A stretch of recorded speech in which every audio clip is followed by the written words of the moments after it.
Bueno, qué pena con ustedes, estamos teniendo problemas con la conexión de Facebook. Vamos a ver si logramos terminar el video, que nos falta un pelín. Voy a compartir aquí de nuevo el link y ya empezamos. Qué pena con los que me estaban viendo, realmente no pudimos continuar.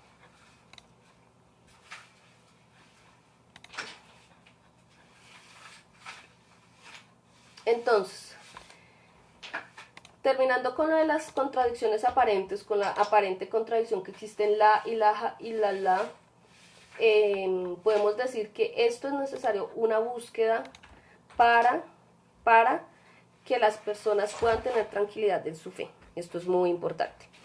Y hay que tener en cuenta la consecutividad y el contexto de la revelación. Por eso que nosotros aprendamos como conversos solamente cosas de fiqh es tan peligroso. Nosotros necesitamos aprender mucha historia, y en especial biografías de los sahabas, de los sahabinos, porque claro, nosotros cogemos los hadices y como decía una hermana por ahí, hay muchos hadices falsos que son bonitos, no todos los hadices falsos son inventados para echarle, digamos, mala fama al profeta sallallahu alaihi wasallam, sino hay muchos hadices que son necesarios, que fueron inventados para ensalzarlo. Entonces es muy importante conocer la biografía del profeta. Con eso, cuando nosotros escuchamos algo, uno dice, eso me suena como raro. Y la otra cosa, salam aleikum Olguita. La otra cosa es importante conocer el contexto histórico donde vivió y también la vida de los sahabas y las sahabinas y de sus esposas, porque muchas veces ellos complementan nuestro entendimiento de la revelación. Y por otro lado tenemos la apertura a nuevas evidencias. Entonces nosotros tenemos la ilaha y la Allah. Entonces te dicen, no hay Dios, excepto Dios. Pero para que este Dios que sí existe, que es Allah subhanahu wa ta'ala, exista, tú debes entenderlo y comprobarlo. Y no estamos hablando de comprobarlo por a través del método científico. Que ay, mi sobrino está llorando. Amor, coge a mi sobrino. Qué pecadito. Entonces no es que entendamos a subhanahu wa ta'ala a través del método científico, sino que sí, porque no hay forma de comprobarlo con una prueba que se repita, sino que hay que entenderlo o comprobarlo es a través del uso de la razón. Entonces, por ejemplo, ahí está el asunto de la reflexión, el asunto de la reflexión en los signos de Allah que tanto nos habla el Corán, ¿verdad? Y está el asunto, por ejemplo, de entender sus 99 nombres. Cuando nosotros entendemos sus nombres, que es algo que hemos venido hablando desde el principio de este curso, entendemos cómo concebimos a Allah subhanahu wa ta'ala. Entonces, entender o comprobar a Allah, ¿sí?, a Dios, no es a través del método científico, ni es como una comprobación cuántica de existencia, sino es un proceso ontológico, es decir, donde la misma existencia se define por sí misma. Es complicado de entender, pero es así. Y este asunto de abrirnos a nuevos conocimientos, ¿sí?, a nuevas certezas, evita, por un lado, el seguimiento ciego, porque eso significa que tú, por ejemplo, ustedes pueden estar tomando conmigo el curso de Tawhid y mañana aprender de otro sheikh, otro aspecto del Tawhid que no hablamos acá, y eso no tiene nada de malo. Eso es una de las razones por las que no tenemos clero. Entonces, el hecho de que ustedes estén tomando este curso conmigo no significa que yo soy su profesora ad eternum, entonces ya nunca jamás pueden escuchar a otro. No, significa que ustedes están buscando el conocimiento. Y por último, significa que la verdad es solamente de Allah subhanahu wa ta'ala. Allah tiene dos nombres, uno que es el Haq, que es la verdad, y el otro que es el Alim, que es el omnisciente, el que todo lo sabe. Estos dos nombres significan que la verdad es solamente para él. Y lo que nosotros hacemos es acercarnos cognitiva y sensitivamente a la verdad por medio del Tawhid. ¿Listo? Entonces, cuando nosotros hablamos de todos, entonces tenemos tres cosas para recapitular. Tenemos el rechazo de todo el conocimiento que no corresponde a la realidad, tenemos la negación de contradicciones aparentes y tenemos la apertura a nuevos conocimientos o nuevas evidencias. Todo esto nos lo da el solo entendimiento de la ilaha illallah, ni siquiera la shahada completa, solo el la ilaha illallah. Es muy chistoso, ¿no? Porque es un asunto muy bonito, porque ni siquiera estamos analizando todas las shahadas del Tawhid y nos salimos un poco como de ciertos discursos que son muy repetitivos. Entonces, hay importantes cosas. Nosotros creemos en el método científico, sí, pero no es la única manera que tenemos de obtener conocimiento, ni es nuestra metodología. La metodología está mediada por el la ilaha illallah. Tenemos que entender que no podemos negar la fitra por el conocimiento experto, sino que tiene que ser un equilibrio. Recuerden lo que el profeta Muhammad nos enseñó, todo en la vida del musulmán es un equilibrio, ¿verdad? Y que nosotros somos la nación de la moderación. Entonces nosotros no podemos entonces irnos todo a la mente y pensar que solo lo que se compruebe científicamente existe, porque entonces ahí empezamos a caer en problemas como negar la realidad, digamos, del conocimiento oculto, el mundo de los jinnes, el mundo de los ángeles y otros mundos que no tenemos cómo comprobarlos por medio de métodos científicos. Pero tampoco podemos irnos solo al sentimiento, porque eso genera el conocimiento sospechoso. Cuando nosotros nos vamos solo al sentimiento, empezamos a hablar de yo opino, yo creo, en mi opinión, ¿sí? Entonces, esto es algo que veo mucho como en Facebook, ¿no? Que todo el mundo está diciendo, no, bueno, tal cosa, ¿qué dice el Corán, qué dice el Islam sobre tal cosa? Entonces dicen, no, es que yo creo que eso no es así porque a mí no me parece, o porque eso sería ilógico. No, eso se llama conocimiento sospechoso y viene mediado por el hecho de que nuestro conocimiento o nuestra búsqueda del conocimiento está inclinada hacia el calb, hacia los sentimientos. Entonces, cuando la inclinamos hacia el akal, hacia la mente, nos volvemos el conocimiento rudo científico que no admite un mundo del oculto, pero cuando lo mediamos a través de los sentimientos, lo volvemos un conocimiento sospechoso que solo admite opiniones y tendencias. Entonces, en el capítulo 49 del Corán, en la leya 12 dice, oh creyentes, eviten sospechar demasiado de la actitud de los demás, pues algunas sospechas son un pecado. En esto nos dicen eviten sospechar, pero realmente digamos como también podemos hablar de eviten, cuando hablamos de sospechar, es el conocimiento sospechoso, también hablamos de algo que no está comprobado, ¿sí? Entonces eso genera chisme, ¿cierto? Y también en el conocimiento también hay chisme, el conocimiento chismoso podríamos llamarlo. ¿Qué es el conocimiento chismoso? Toda esta cadena de información que se repite una y otra vez, que se da por malos entendidos, por fatuas cogidas fuera de contexto, o inclusive porque estamos siguiendo opiniones sin ni siquiera saberlo. Entonces, por ejemplo, los musulmanes podemos ir a piscina. Entonces todo el mundo empieza, sí, no, y cada uno empieza a sacar fatuas y el otro empieza a decir, pero es que es obvio que hoy en día podemos ir a piscina. Y entonces otro dice, no, es que hoy en día sí podemos ir porque antes no existía el burkini y entonces las mujeres no pueden ir a piscina. Y todo el mundo va largando su opinión, ¿verdad? Y eso crea un conocimiento sospechoso. Entonces dentro de 3 años uno se encuentra con una musulmana que dice, ir a piscina es haram. Entonces pasamos de generar una pregunta que era, ¿podemos ir a piscina? A generar una respuesta completamente en Mubarak, hermano. A generar una respuesta tajante. Ir a piscina es haram. ¿Y dónde están las pruebas? ¿Dónde están los daliles? No, es que Sheikh dijo, es que yo escuché, es que el otro dijo. Todo eso genera conocimiento sospechoso. Entonces no es viable que en nuestra búsqueda del conocimiento se vaya hacia el corazón, hacia el caldo.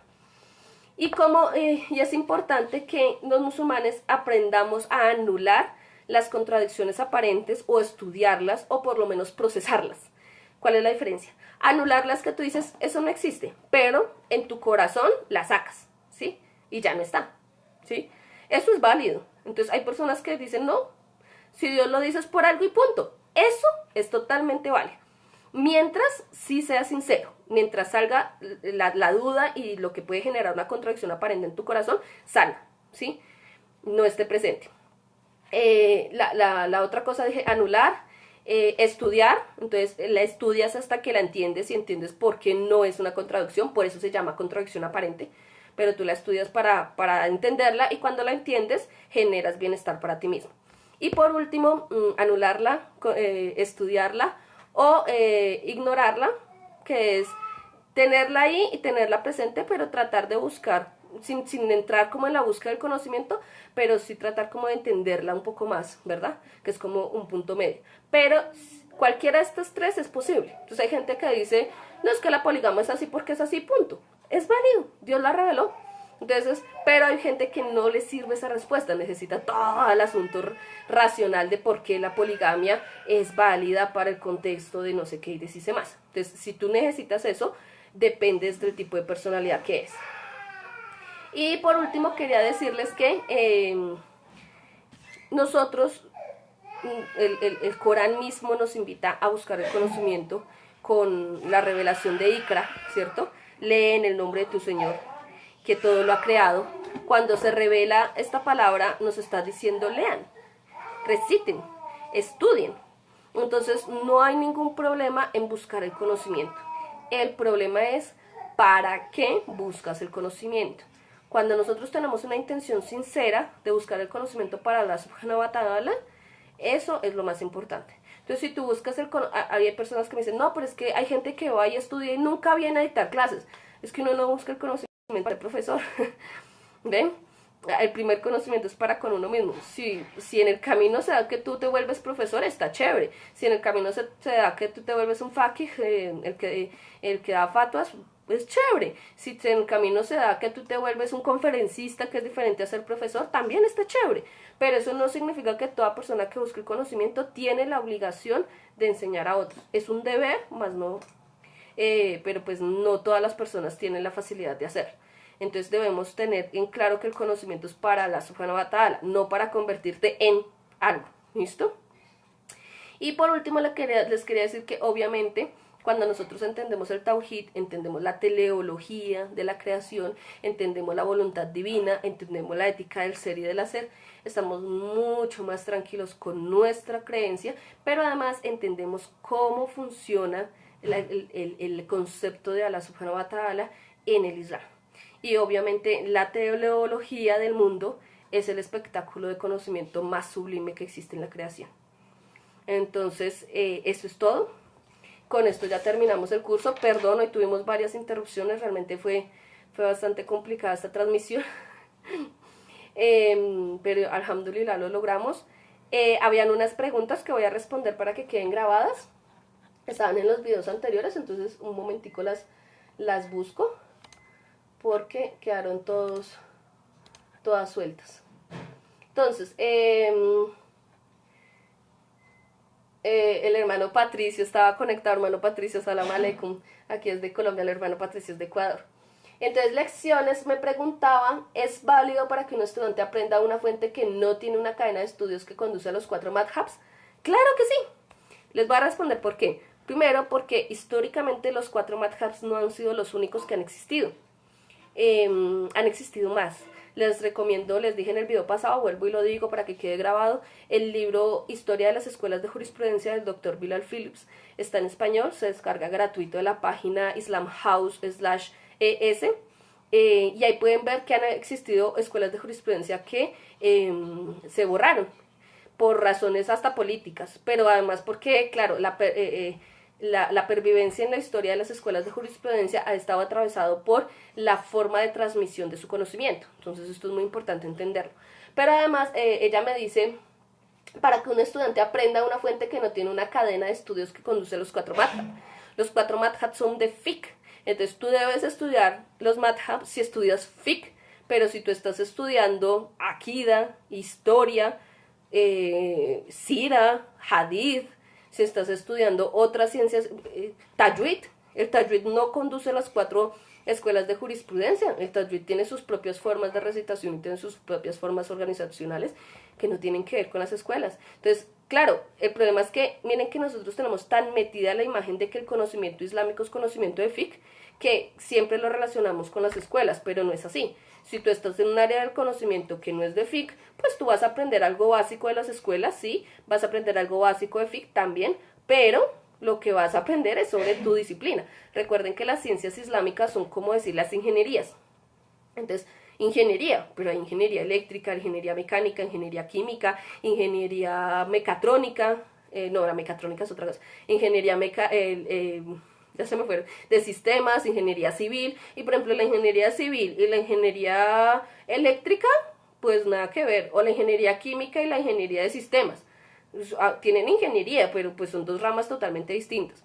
Asimismo se comportan las ciencias islámicas. Entonces, ciencias islámicas hay historia islámica, está el fiqh, está la sharia, está, o a veces estudia sharia y fiqh en una sola, a veces están divididas, está la akida, está la dawa, está el hadith, la ciencia del hadith, está la ciencia del tafsir, o sea, entonces, lo que pasa es que todos los que estudian ciencias islámicas van a saber cosas básicas como árabe, van a saber cosas básicas sobre fiqh, ¿verdad? Pero depende de dónde te especialices, pues vas a profundizar tu conocimiento y ese conocimiento no siempre tiene que ver con los madhab.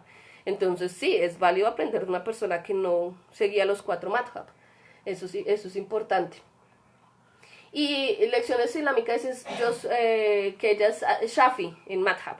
Bueno, realmente aquí en América Latina no tenemos madhab. Entonces nosotros tenemos como un grueso, ¿sí? De jurisprudencia de la profesora o el profesor o el sheikh que sigamos o de la comunidad en la que estemos, pero casi siempre tenemos un poquito de revueltico de muchas otras escuelas por nuestra condición de ser minoría. Entonces realmente los madhabs, como aplicarlos así conforme 100%, complicado. Es bastante complicado. Si nosotros somos más un mix. Ay, Ana María, hola, volviste.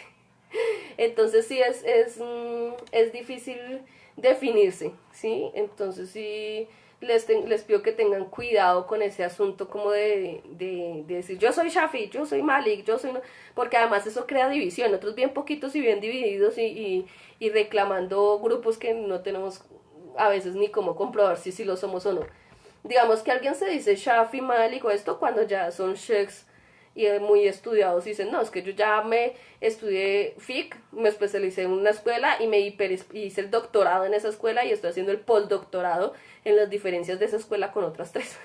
Sí, entonces eso es como chévere. ¿Qué más pregunta tenemos? Teníamos Ana María nos dice, pasa mucho lo de los hadices inventados.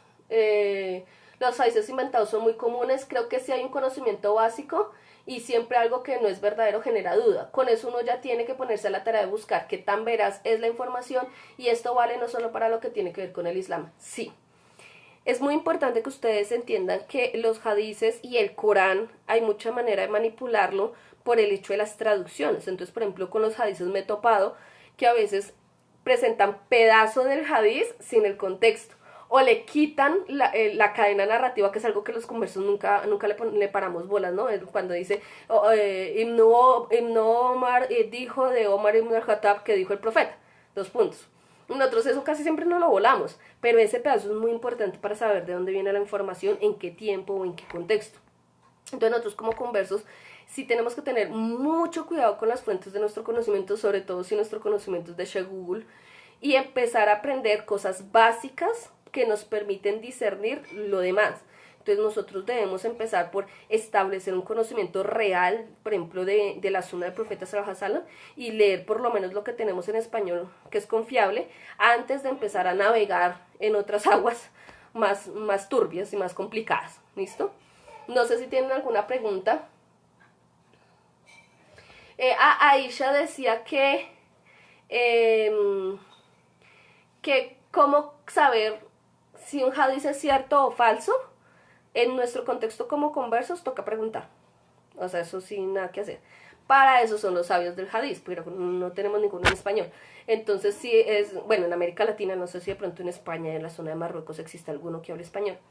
Pero sí es bien complicado. Hay hadices que ya se sabe que son falsos. Por ejemplo, el de el profeta Muhammad sallallahu alaihi wasallam, el judío que siempre le echaba basura a su casa y que cuando se enfermó el profeta sallallahu alaihi wasallam salió y no encontró basura y se preocupó por él y fue y lo visitó y él se convirtió. Ese hadiz es falso. Otro hadiz muy común es que es uno que dice que cuando el esposo y la esposa se miran con misericordia, Allah también los mira con misericordia, que era uno de mis hadices favoritos, por cierto. También es falso.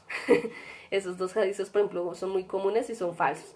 Entonces sí es bueno preguntar. Y también a veces hay errores. Por ejemplo, hay un error muy famoso, es que en una de las versiones de Muslim dice, y quien coma carne asada, carne de camello, esperen, ¿cómo es? Sí, carne asada perderá ablución. Y yo cuando lo leí, yo dije, pero ¿cómo así? Todos los que comemos carne asada, cada vez que comemos carne asada perdemos ablución, eso es muy loco. Y siempre me quedó el hadith ahí como sonando y sonando. Y lo pregunté y todo el mundo me decía, no, no hay ninguna cosa que diga que la carne asada rompe el ayuno, la ablución, y bueno, como así. Después de un tiempo nos dimos cuenta que era un error de traducción, es la carne de camello. Y por alguna razón, en lugar de decir carne de camello, decía carne asada. Entonces decía que comer carne asada rompe la ablución, y no, es que comer carne de camello rompe la ablución, lo cual sí es cierto. Entonces, por ejemplo, eso fue un error tonto de traducción o de impresión o de corrección, o sea, en algún proceso, en algún lado del proceso editorial se cometió el error y no se corrigió. Y ahí está, en uno de los libros impresos que tenemos por acá en la biblioteca. Mi esposo tiene la otra parte de la biblioteca en su estudio, entonces ahí está, comer carne asada. Entonces yo puedo coger ese libro y porfiarle a la gente que dice carne asada y que si comes carne asada pierdes ablución, pero pues es realmente un error. Y así hay muchísimas cosas. Entonces sí, la forma de saber si un hadiz es falso o verdadero es preguntar, y porque además también hay hadices que son únicos y los cogen para generalidades, entonces los usamos mal, ¿ves? Entonces a veces cogemos los hadices como un látigo, ¿no? ¡Tsa! Tome su hadiz. No, o sea, no, la idea no es botarle los hadices en la cara a la gente, sino hay que generarles un contexto. Yo les comento que en eso es muy importante tener cursos que se estudien hadices. Por ejemplo, el Sheikh Isa tiene un curso de los 40 hadices de Nawawi en YouTube, se los recomiendo. Él lee el hadiz y luego hace una pequeña y breve explicación de cada uno. Esa forma de estudiar hadiz es mucho mejor que leerla a palo seco, como se dice popularmente. Bueno, si no tienen más preguntas y más dudas, hemos llegado al fin de nuestro curso. Ha sido muy dispendioso hacerlo en Ramadán y todo este tema ha sido complicado, pero alhamdulillah, creo que ha quedado claro.